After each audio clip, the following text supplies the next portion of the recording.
What's going on, fellas? Welcome back to the channel, man. It's your boy, and we're back playing some more of Marvel Future Fight. And for this one, we're actually going to be building and testing another one of the new characters that we got from update 4.6.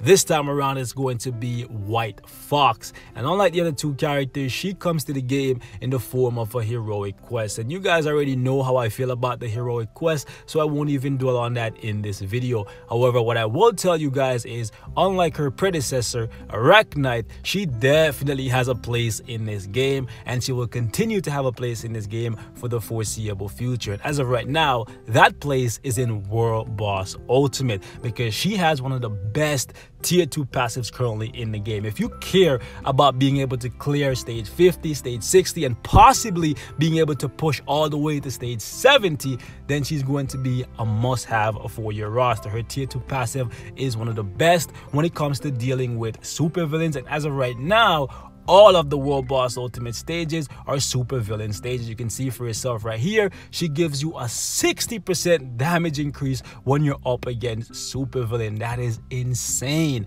However, it does not work the same way how Valkyrie or Shuri work, where they will apply to everyone and they're universally useful. Hers will only apply to allies with the leadership ability, which we'll talk about in a second. So like I said, it does not apply the same way how Valkyrie or Shuri work, and it does not work the same way how Phil Coulson work, where it's all heroes benefiting from his tier 2 passive. Hers, they specifically need to have this badge right here that looks like Captain America's shield, and it says leadership. If they have this icon in their details page, then they will be able to benefit from her tier 2 passive. So it's not as universally useful as Valkyrie or Shuri, who can apply their buff to both heroes and villains, but it's still a very powerful buff that will help you do a ton of damage. And for that reason, she's definitely going to be a staple in this game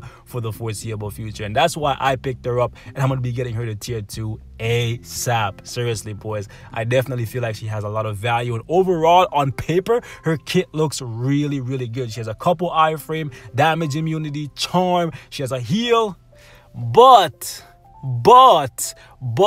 all three of these characters that we got in this update looked really good on paper. However, Crescent's DPS, oh my goodness, non-existent. Same thing for Morgan Le Fay. So I'm hoping hers is not the same, okay? But even if it is, her tier 2 passive alone will make her hold significantly more value than those two characters, in my opinion. Crescent has an amazing leadership, so she has a lot of value there, but this is definitely better than Crescent's leadership, in my opinion. 60% more damage to supervillains. Trust me, guys, this will definitely help you in World Boss Ultimate if you're struggling. So we're going to be building her in this video, and we're going to test her out a little bit in Shadowland. Now, ideally, you should just grind the heroic quest multiple times. Do it 3 times for 3 months, and you can get it to tier 2, and that will be the cheapest way of going about it. That's what I did for Arachnite, and I have him ready to be tier 2 very soon, so I'll share that with you guys. But if you want to rush it like I'm gonna do, you can go ahead and use a mega rank up ticket on her. However, keep in mind that if you do it this way, you're gonna end up spending way more. If you do it 3 times, the heroic quest, that is, you pay $750 each time, you only end up spending 2,100 crystals. If you do it that way, you make out like a bandit. However, it takes you longer to complete the character. It takes you 3 months, whereas if you use a 6-star mega rank up ticket on her and then use the buys that you get from the first month, you can probably get lucky and get her to tier 2.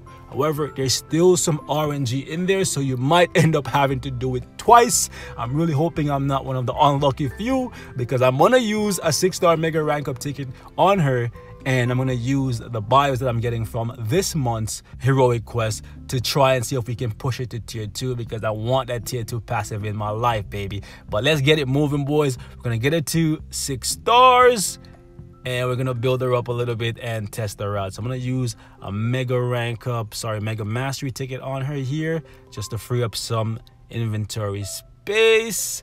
There we go. Also, her leadership is actually pretty unique, and I'm absolutely loving that about her as well. Let's actually reduce this to about 1800. That should be enough to get us to level 60. That should be enough. Wow. Oh my goodness. I was trying to make out like a bandit to save some chips, but it is like that. It be like that sometimes. Okay. Is that enough? Really? Whatever. Let's just get it done. Fine. All right. There we go. All right. So now let's actually max out all her skills. Yo, there's 5 seconds of charm, bro. That's gonna be awesome. Okay, so the heal goes up to 2%. I was really hoping it would go up to 5%.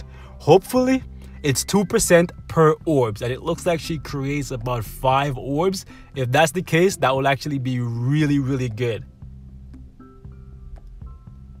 Okay, so hold up. Let me check something here. Oh, 15%. Oh my goodness. You know what that means? Oh no. I hate when this... Okay, this is good and it's bad.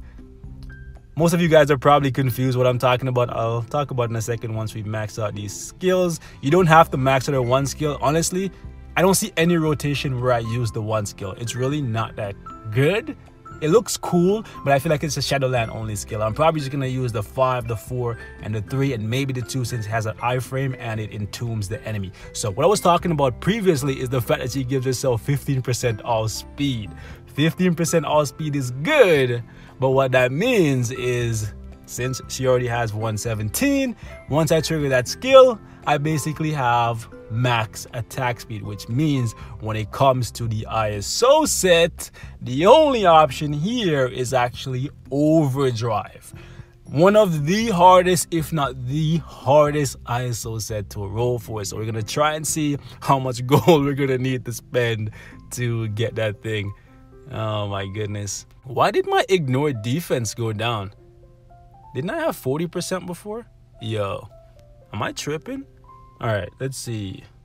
Does she get any skill cooldown natively? Ooh, nice. She gets skill cooldown natively. Oops, my bad, boys. All right, so that's good. We're definitely changing this to maybe crit rate or crit damage, whichever one we get first. Actually, crit damage may be good because I think she gets crit rate here as well, 10%. Doesn't matter. Crit rate or crit damage works. I'm really happy she gets skill cooldown. So let's get this to 15. Actually, I think we should have changed this to crit rate because she gets some crit damage here. Let's change this to crit rate. Let's just do it this way. Crit rate? Crit rate? Watch it take forever. Oh, there we go. Good. Okay. Let's get this to 15.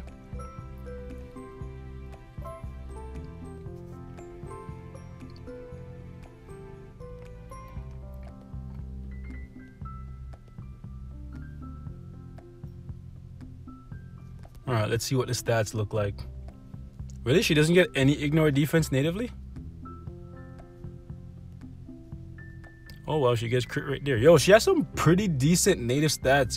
Yeah, you definitely don't want to give her Power of Angry Hope, bro, because she gets attack speed here on her first gear. Movement speed is kind of whatever. Overall, her gears are pretty solid. Oh, she gets ignore defense here. Yeah, we're going to be over for ignore defense. I didn't even book that. I was looking at the crit rate. All right. So, all right, cool. Let's see if we can roll overdrive for her. This is probably going to take forever, so I might cut out all of the ISO set rolling. Hopefully I don't want Prince of Lies. Get the hell out of here. No. What? Oh my god. What? Boys, this has basically never happened to me ever. What the? Oh my goodness. I was gonna say nobody wants Prince of Lies. We just got Overdrive in what, like 2 rolls? What? Oh my goodness, that is awesome. That is awesome. Let me check something here. For her heal, is it based on... What is the heal based on? Oh, it doesn't say. I thought it was based on like her HP or how much damage she dealt or anything like that, but it's not. It just looks like it's a flat 2%. Hopefully it's 2% per orb. She's physical, right? Even though her skills are... They look kind of energy-ish just because of the lights. But yeah, she's physical. Pure physical, okay.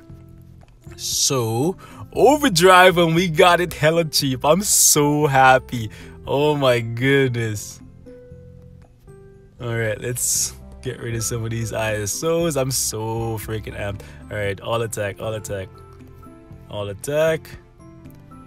Hopefully she's pretty powerful even at tier 1. I really want one of these characters to have decent DPS, man, because I was so disappointed with Morgan's damage. Like, I thought she was gonna be my Vegeta, you know what I'm saying? Like, I was expecting some awesome damage from that freaking forward skill of hers because it looked so cool. And then it's just so sad, so disappointing. I'm very happy I can get rid of some of these ISOs to create space. Yeah, we'll give her all defense. I have so many all attack and all defense. I gotta start making some with all attack and HP though. Alright. Yeah, 50%. We're over already on ignore defense, and this is not even capped off yet. Wow. I really gotta lower the ignore defense that I'm getting from my cards, man. I have way too much, bro.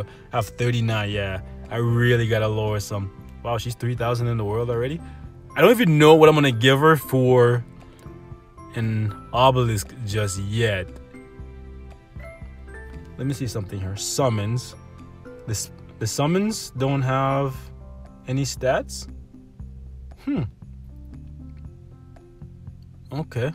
I really like the fact that this buff activates when she's attacking and the cooldown is super short. This could actually make her a PvP threat if she has enough survivability. Let's test her out, boys. The cooldown is the only thing I'm kind of concerned about. So you know what? Let's push these gears. Which one has the 3rd slot, right? Yeah, let's push this to maybe 17 or 18. Just so we can get close to 48%. Really? Getting really unlucky with these gears here. Come on. Give me something low. Nice. Let's see if we can balance out the rest. Get everything to a nice even number.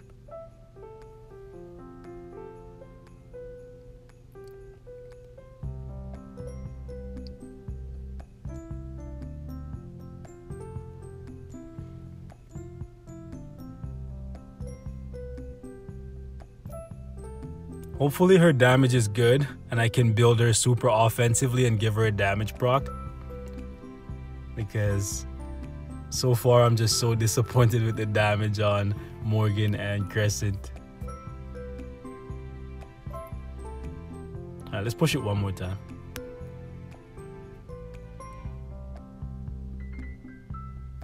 Alright.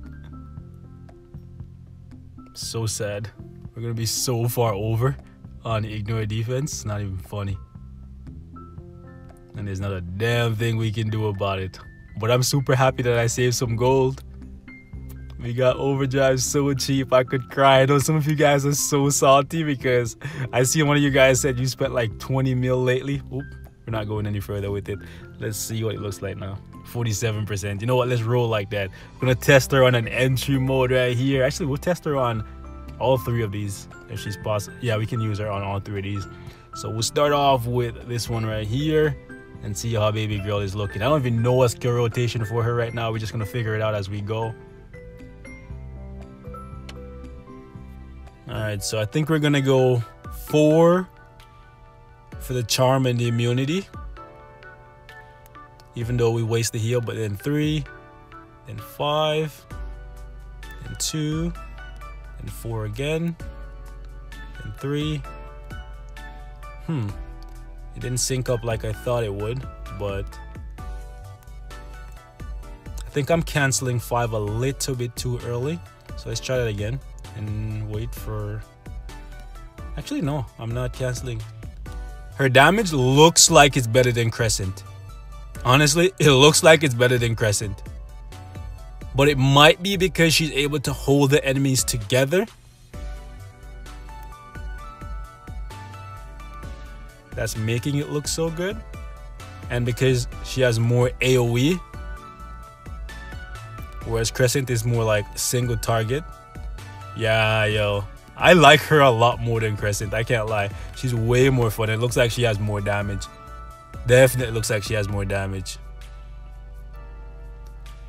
Let's try her out against Volstagg and the Asgardians.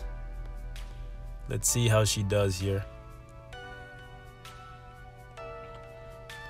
Alright, so let's see if Volstagg can reflect her attacks back at her and make her kill herself. I should have used the 3 there, but it's okay. Honestly, her skills mesh together way better than the other characters. Yeah, I think she's gonna be my favorite from this update, even at tier 1, just because her skills just feel way smoother. Yeah, and I think damage-wise, she definitely feels stronger than Crescent. Crescent has a better leadership, but yeah, well, I guess it's debatable. Like, her leadership is good, like really good, and I love the fact that it's unique.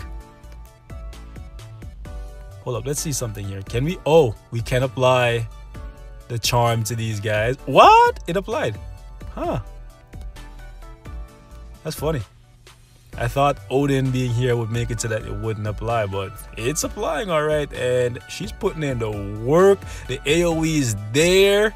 The crowd control is there. The heal is there. The damage is all right, and it's only going to get better at tier 2. Yo, shout out to White Fox, guys. She's holding it down. I'm impressed, okay? She's definitely my favorite so far of these 3, man. Let's see how she does against... Yo, shout out to my guy, Puny Preacher God. I don't know if you watch these videos, but you hook it up with those legendary riffs, my guy. You the real MVP. All right. I don't even know you. I wish we could communicate with people on our friends list, like send them a private message just to say thanks. You know what I mean? Like, Netmarble, y'all really need to do something about that to make it easier to communicate with people in the game. You really should. Anyways, let's see how she does against my guy Skadi here, because yo, y'all already know Skadi is really annoying, and her 5th skill is a long iframe, so this should be interesting. Alright, so I want to see just how good her heal is, because I know for sure Skadi is probably gonna stun us as soon as we... Yep, okay. So we're at 4,000 HP. We went all the... Oh my goodness. The heal's actually really good. She heals for about 5,000. Wow, so she was down at like, I believe 4,000. I only got a split second to see it. Come on, let's see it again. I'm letting her take damage on purpose because I want to see the heal. So the heal doesn't look like it's as good as Crescent, but it's really good, man. Like, look at that. Her survival ability, definitely good enough to do well in World Boss Ultimate on her own. And her damage looks decent when you're not playing around, obviously. I'm playing around because I want to see like how good the heal is, right? Survivability is something you definitely need to stand out in this game. And she definitely has it. She definitely has it. And her DPS is solid. Honestly, I think it's much better than Crescent, guys. Like, that heal, clutch, iframe, super long with the charm, bro. Yo, honestly, she's solid. Solid, guys. As a character, I'm giving her a solid 8, guys. A solid 8. Super fun to play too. Her skills just mesh together so well. And I'm just playing around here. We could probably beat this way faster. But I just want to test out her survivability. That's what I wanted to see. And it looks freaking phenomenal. I love it. Let's see if we can heal up again. From 7,000 to 12,000. Yeah, so it looks like it's a solid 5. Let's check it again. looks like, yep, a solid 5,000, almost 6,000 every single time. And I'm playing around just to test the heal, so don't take this as like, oh, her damage is not good enough to complete the stage. She could definitely complete it. I just want to test her survivability. I don't want to clear this stage because I want to test out a few different things with a few different characters, but it's a solid yes from me, guys. Definitely loving White Fox. She's definitely a worthy investment. If you didn't pick up Arachnite yet because you don't like the feel of the heroic quests, honestly, I think you should give her a look, because I think she's going to be a solid character overall in this game. She's standing out to me already on her own, and her damage looks decent, and it's only going to get better once you get her to tier 2. The tier 2 status alone will increase her damage, but when you put her up against the right characters, she's going to do the right things. I'm telling you guys, I'm impressed. I am impressed. But anyways, boys, we're going to wrap it up right here. Thank you guys so much for watching. Leave your thoughts in the comments. I'm personally loving White Fox. Super fun to play, very easy to keep alive, and the DPS looks like it's about as good, if not better, than Crescent. And yeah, DPS is one of the things that these characters are all lacking from this update, but I think she's all right and she's gonna stand out. Given the fact that she's a speed character, I was expecting her damage to be the lowest from all three of these characters, but so far it's looking like hers may be as good, if not better, than Morgan or Crescent. But leave your thoughts in the comments, man. Let me know how you guys are feeling about White Fox as a whole.